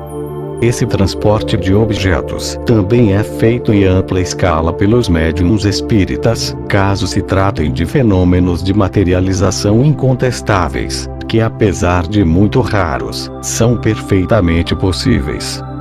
Aquilo que as inteligências planetárias extraplanetárias mais elevadas conseguem dominar, o mago também conseguirá. O mago que conhece as leis universais é que chegou ao topo do seu desenvolvimento. Existe ainda uma invisibilidade que é produzida pelo desvio dos sentidos, como a hipnose, a sugestão em massa, além daquela promovida por seres que produzem no corpo físico um certo número de vibrações correspondentes às vibrações da luz. Sobre esse capítulo da invisibilidade promovida por seres, darei algumas indicações na minha obra de Praxis der Magician Evocatio, a prática da evocação mágica. Práticas com elementos. Aqueles magos que querem especializar-se mais ainda na utilização de elementos, ofereceremos aqui muitas possibilidades. Nessa especialização é preciso que o mago, através de frequentes repetições, materialize e adense o elemento com o qual trabalha de tal forma a transformar a energia do elemento em energia física direta. Com uma boa perícia nisso ele poderá, por exemplo, através do elemento terra adensado em seu corpo, obter uma sensibilidade quase igual à das experiências dos faquires índios. Ele poderá passar objetos pontudos pelos seus músculos sem sentir a mínima dor, sem perder uma única gota de sangue e sem deixar nenhuma cicatriz. Os faquires que se deitam em camas de pregos conseguem fazê-lo, a um certo grau, através da autossugestão, mas o mago consegue o mesmo efeito de modo bem mais rápido através do elemento terra. Grandes feridas provocadas por cortes, em si mesmo ou em outras pessoas, são curadas de imediato através do elemento terra sem deixar cicatrizes, quando ele coloca sua mão diretamente sobre elas. Uma ferida profunda de muitos centímetros, que necessitaria de uma sutura cirúrgica, poderá ser curada por ele em poucos minutos. Através do elemento terra adensado fora de si, ele terá a possibilidade de adensar qualquer pensamento, qualquer imaginação, qualquer ser, já falecido ou ainda não encarnado, de forma a torná-lo visível aos olhos de um não instruído, podendo até ser fotografado. Através da projeção instantânea em forma de raio do elemento terra, o mago poderá paralisar qualquer ser, mesmo o seu maior inimigo, homem ou animal. Há muito mais possibilidades de trabalhos com o elemento terra, mas essas diretrizes já deverão bastar por enquanto. O elemento água projetado em si próprio a fortemente adensado capacita o mago a aguentar o maior dos calores, sem que seu corpo seja atacado ou queimado de alguma maneira. Quando esse elemento é projetado às mãos, o mago poderá, sem medo, segurar pedaços de carvão ou de ferro incandescentes sem se queimar. Ele poderá até mesmo pisar num monte de estrume em combustão, com um sorriso nos lábios, sem sofrer o mínimo dano em seu corpo.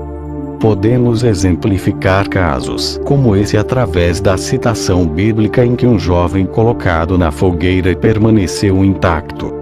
João, o apóstolo predileto de Cristo, foi jogado numa tina com óleo fervente e não sofreu nada. Agora o mago sabe que essas ocorrências não foram transmitidas só como lendas, mas que elas ocorreram de fato, a que esses supostos milagres podem ser realizados através do domínio dos elementos. O elemento água, projetado e adensado para fora, pode apagar qualquer tipo de fogo, de qualquer proporção. Dessa maneira ou de outra semelhante, o mago poderá realizar muitas experiências quase milagrosas também com o elemento fogo. Através do represamento em si mesmo ou da concentração desse elemento, ele estará em condições de aguentar o frio mais intenso. Os lamas tibetanos conseguem produzir um calor tão grande em si mesmos que até as toalhas molhadas enroladas em seus corpos, no mais rigoroso inverno, secam em pouco tempo. No Tibete essa prática é chamada de tumo. Através do elemento fogo projetado para fora o mago conseguirá facilmente acender qualquer material combustível. A Bíblia descreve ocorrências semelhantes, em que montes de esterco, molhados previamente, são acesos pelo elemento fogo. É incontestável que através da projeção do elemento fogo, uma planta, ou uma árvore, pode até morrer. Como prova de sua energia, Cristo deixou que as folhas de uma figueira murchassem, usando essa mesma lei. Nesse caso, porém, a projeção foi feita através de uma palavra mágica, Cabala, que indiretamente induziu o elemento fogo a executar a sua ordem. Existem ainda muitos outros efeitos mágicos que podem ser obtidos através dos elementos, a que o próprio mago poderá compor, baseando-se nas leis universais referentes ao domínio dos elementos. Fenômenos de levitação. Sob levitação entende-se a supressão da força de gravidade. Com o estudo das leis universais o mago aprenderá que a força de gravidade depende da força de atração da Terra. A supressão da força de gravidade no corpo pode ser feita de duas maneiras. Na primeira, através dos exercícios a carregamentos, represamentos, constantes do elemento ar, Vaju, Tattva. A característica básica do elemento é tão materializada que o homem logo se eleva da terra como um balão, ficando leve como uma pena. O segundo método consiste no domínio do fluido eletromagnético. Através da abundante densificação do fluido eletromagnético no corpo, devido ao represamento, correspondente ao peso do corpo, portanto à força de atração da Terra, o efeito da força de gravidade é suprimido. Nesse carregamento o mago não tocará a terra a poderá a pé mover-se sobre a superfície da água, qualquer que seja a profundidade desta. Ao adensar ainda mais o fluido magnético, o mago poderá erguer-se no ar quando quiser a movimentar-se em qualquer direção através do elemento ar adensado ou do vento produzido por ele mesmo.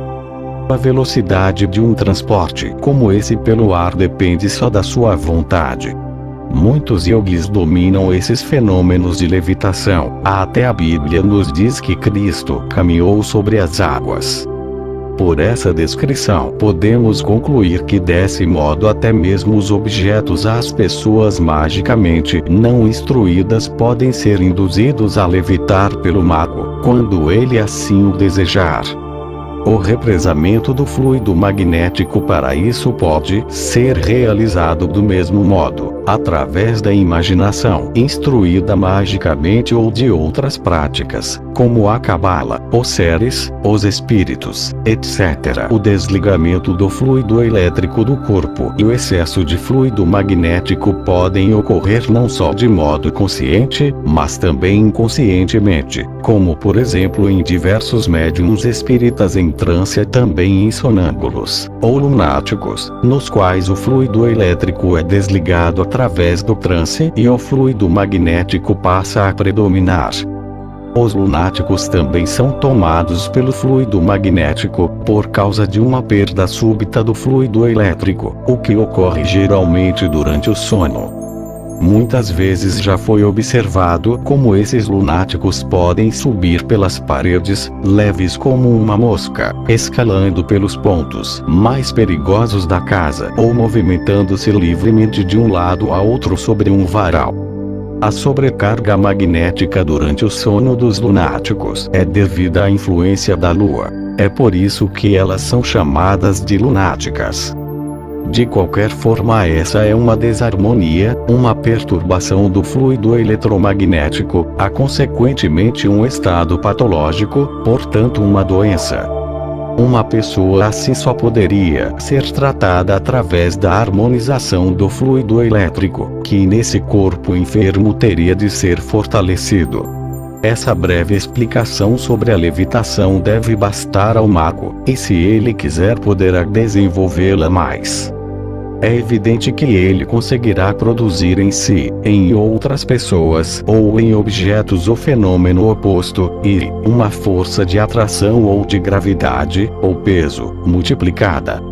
Nesse caso trabalha-se do mesmo modo, só que não com o fluido magnético, mas com o elétrico. Essa explicação é inequívoca quando o mago sabe que duas forças iguais se repelem e duas forças desiguais se atraem. Fenômenos da natureza. Com a ajuda dos elementos do fluido eletromagnético, o mago poderá agir também na natureza, em maior ou menor escala. Para isso ele precisará somente de um espaço maior, onde poderá projetar e adensar as energias desejadas. Assim, por exemplo, ele poderá influenciar o vento através da projeção do elemento ar e produzir chuvas localizadas até chuvas no campo através da projeção do elemento água. Através do fluido eletromagnético, ele poderá chamar tempestades, projetando volts elétricos e magnéticos no ar, que ao se chocarem produzirão raios. Através da concentração do fluido magnético, ele poderá atrair automaticamente o elemento água, até mesmo de grandes distâncias, provocando muita chuva. Naturalmente, ele conseguirá também provocar o efeito contrário, parando as chuvas e desviando as nuvens. Ele poderá também produzir o granizo ou desviá-lo para outro local. Tudo isso ele conseguirá fazer através dos elementos ou do fluido eletromagnético. Essa influência no clima é praticada de várias maneiras, com sucesso, pelos lamas do Tibete. O mago conhece a explicação de todos esses métodos. Caso queira especializar-se nesse campo, estará apto a obter o mesmo efeito com as suas energias, da mesma forma como o lama tibetano consegue com a ajuda de suas cerimônias de magia evocatória, através de séries e dos tantras. O poder sobre a vida e a morte. Um mago que domina totalmente os elementos e o fluido eletromagnético é também o senhor absoluto sobre a vida e a morte de cada pessoa. Mas ele jamais se atreverá a ameaçar a vida de seu semelhante, apesar de saber exatamente como produzir uma morte mágica. Existem muitas possibilidades, mas eu evito descrever quaisquer métodos mais detalhados para que o mago não resolva experimentá-los. Segundo as leis universais, ao chegar ao grau mais elevado de domínio das capacidades a forças ocultas, o mago pode até chamar os mortos de volta à vida. Através de seus sentidos instruídos, o mago vê o trabalho dos elementos no corpo, na alma e no espírito, além do efeito do fluido eletromagnético. Ele pôde ver também o cordão de ligação entre os corpos material, astral e mental, sabe como tudo pode ser influenciado através das leis universais. Para ele é muito fácil recuperar os dois elos de ligação, através dos elementos do fluido eletromagnético. No caso de não ter sido afetado nenhum órgão vital, o mago poderá promover um despertar ou um retomo à vida, pressupondo-se que tenha recebido o sinal da providência divina para fazer isso. O mago pode até invalidar a morte de uma pessoa ou animal, provocada por raios ou outros fenômenos semelhantes. Nesse caso, ele precisa somente estabelecer o contato com o espírito no akasha, conduzir conscientemente o fluido eletromagnético entre o espírito e a alma, para reforçar o elo de ligação entre eles. O mesmo deverá ser feito com o espírito e a alma em relação ao corpo, produzindo assim a harmonia correta através do fluido eletromagnético dos elementos. Ao preencher rapidamente o corpo do morto com o princípio da luz, o mago então conseguirá chamá-lo de volta à vida. Essa é a síntese do despertar dos mortos à maneira mágica, conduzida através das energias dos elementos do fluido eletromagnético, quer ele ocorra pela vontade ou em função de outros métodos. Todos sabem que existiram iniciados que conseguiam despertar os mortos. Antes de encerrar o 10º grau, eu ainda gostaria de observar que nem todas as capacidades mágicas aqui apresentadas precisam ser dominadas. Baseado nas leis universais, só mostrei aqui algumas diretrizes de como um mago pode produzir esses fenômenos que beiram um milagroso. Até onde um mago pretende se especializar, nesse ou naquele método, é algo que fica totalmente a seu critério. Um iniciado completo, um adepto, conseguirá realizar todos os fenômenos mágicos aqui descritos, há outros ainda maiores, sempre levando em conta as leis universais. Todo o curso referente à primeira carta do tarô, a do mago, foi aqui descrito em detalhes. A pessoa que decidiu acompanhar todo este curso na prática terá a possibilidade de se desenvolver totalmente.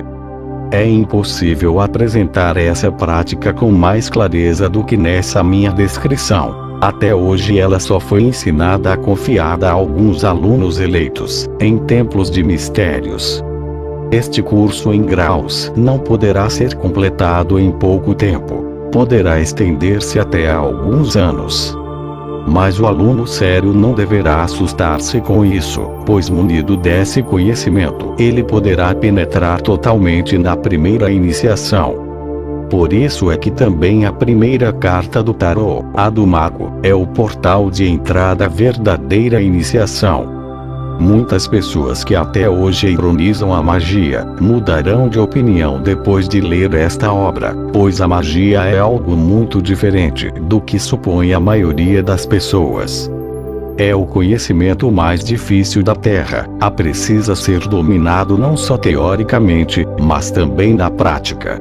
É de longe muito mais fácil possível alcançar-se um conhecimento intelectual do que tornar-se um verdadeiro mago. Resumo de todos os exercícios do grau 10. 1. Instrução mágica do espírito. A elevação do espírito a planos superiores. 2. Instrução mágica da alma. 1. A ligação consciente com seu Deus pessoal. 2. O relacionamento com divindades, etc. 3. Instrução mágica do corpo. Diversos métodos para a obtenção de capacidades mágicas. Conclusão.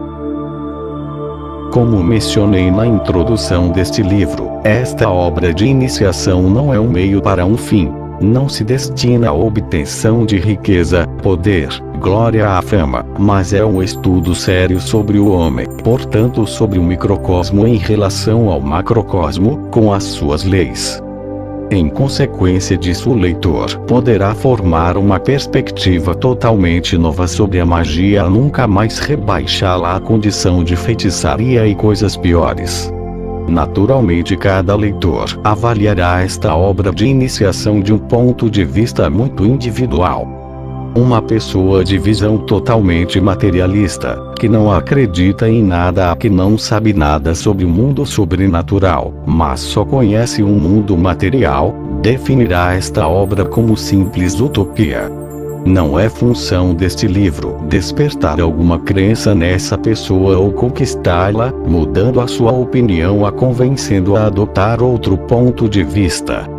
Este livro é dedicado principalmente àqueles leitores que procuram a mais pura verdade e o conhecimento mais elevado. Muitas vezes a pessoa é convencida ou até induzida a seguir alguma direção espiritual, passa pela experiência de ver essas diversas tendências tomarem-se inimigas, por causa da inveja ou da prepotência. O verdadeiro mago sentirá pena dessas pessoas, seitas e tendências espirituais. Mas não deverá odiar, falar mal ou desprezar ninguém. Ele deverá dar a devida atenção a toda a pessoa que também segue ou busca o caminho que leva a Deus. É triste, mas é verdade que os teósofos, espiritualistas, espíritas, ou como todos eles se chamam, se opõem mutuamente, se tornam inimigos, como se todos os caminhos não levassem a Deus. Todas as pessoas que procuram o caminho que leva a Deus deveriam lembrar-se bem das palavras de Cristo, o grande mestre dos místicos: ame o próximo como a si mesmo. Essas palavras deveriam ser um mandamento sagrado para todo buscador que trilha a senda espiritual. Muitos seres que tiveram de deixar o nosso mundo material e não tiveram a oportunidade de alcançar o verdadeiro conhecimento espiritual, alegaram, nas esferas mais elevadas, que em nossa terra o verdadeiro conhecimento era, no passado, reservado só para alguns eleitos, portanto não estaria disponível para todos.